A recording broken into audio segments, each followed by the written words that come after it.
His record doesn't tell the story. We're looking at the numbers. 55 of 94 fastballs. DeRosa. He said once he established it, he got guys to chase.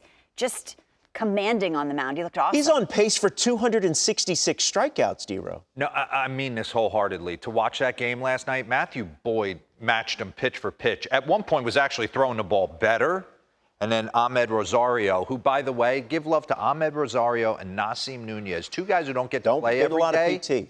And they're out there making moves, especially Rosario. He's become like a veteran presence for the Nats. Takes a heater that's probably a foot outside and pokes it the other way for a homer. But the story begins and ends when you watch the Nationals now. C.J. Abrams leads off. James Wood is their best player.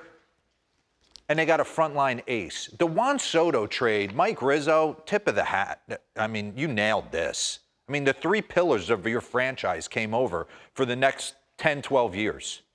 And it's starting with this guy. This guy can throw heaters in heater counts. He can throw breaking balls. He can basically tell you what's coming if he wants to, and you're going to have a tough time hitting it. He is on one. I want to get into it. He's riding a 13-game consecutive inning scoreless streak. He got into trouble in the first. Bases were loaded with nobody out. We're going to get into it, and he's able to just outstuff the Cubs. So it wasn't bad Cubs offense. It was great McKenzie Gore. Okay, look at this. Robert, we all know what fielding independent pitching. Of course we know. All right, control what you can control. Strikeouts, walks, homers. So right there, he's fifth in the game. Strikeout percentage, he's first. Whiff rate, second. Fangraphs WAR, he's sixth. Hot change me, please, Broyd. Here we go. Would you believe strikeout percentage leaders this season, he's ahead of Tarek Skubal, Zach Wheeler, Rodon, Crochet, Chris Sale. He's the one. Pretty impressive. So let's get into the first inning. This was the game I was focused on. I had this one on the big TV, on the app, and I wanted to see McKenzie Gore go to work. 1-2, Ian Happ throws out a little balloon to right field. Then he breaks Seiya Suzuki's bat. Then Carson Kelly actually hits a missile up the middle. And it's bases loaded, nobody out, and I'm like, the Cubbies are going to get maybe one, maybe two runs. Pete Crow Armstrong, as good as the season as he's had, is going to have nightmares of McKenzie Gore. He does not want him. And do you know how confident you got to be to wear number one as a pitcher, a single digit, and at number one? So he goes out there and absolutely dominates and gets out of that inning. I want to show you, pause this real quick. Bring up what he does against right-handed hitters. Okay, this is against righties, right? He's a two-pitch guy. You could throw out changeup, you could throw out cutter. You are getting, especially yesterday, 65.7% four-seam, and it's usually elevated, and then he tunnels a nasty breaking ball at 23%. Two pitches.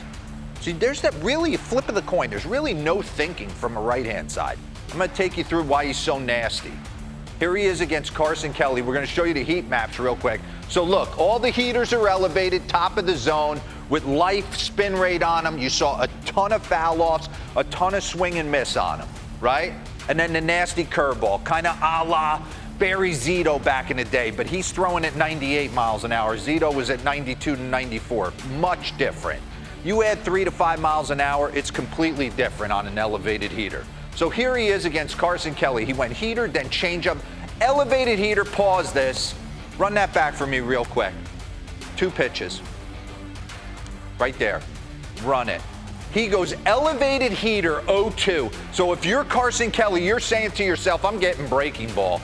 Nope. He just runs 95 right by him at the top of the zone. Justin Turner, one of the most veteran hitters in the game. 96, top of the zone. 96, top of the zone. 96, top of the zone. When's the curveball coming? Nope. 95. Got to throw me a curveball. Nope. You could tell Justin Turner was just a tick late. It gets in on him. Can of corn out to Robert Hassel. Pause this. I'm going to show you how he attacks the left-handed guys. Little bit different, right? Fastball 37.5%, and now he's got this nasty slider. He's got the curveball to the righties, and he's got the slider to the lefties. Pete Crow had no answer for him. Frustrating night for PCA in the box. I'm going to show you two at-bats. Michael Busch and PCA and how he attacked the left-handers. Nasty 95 black away.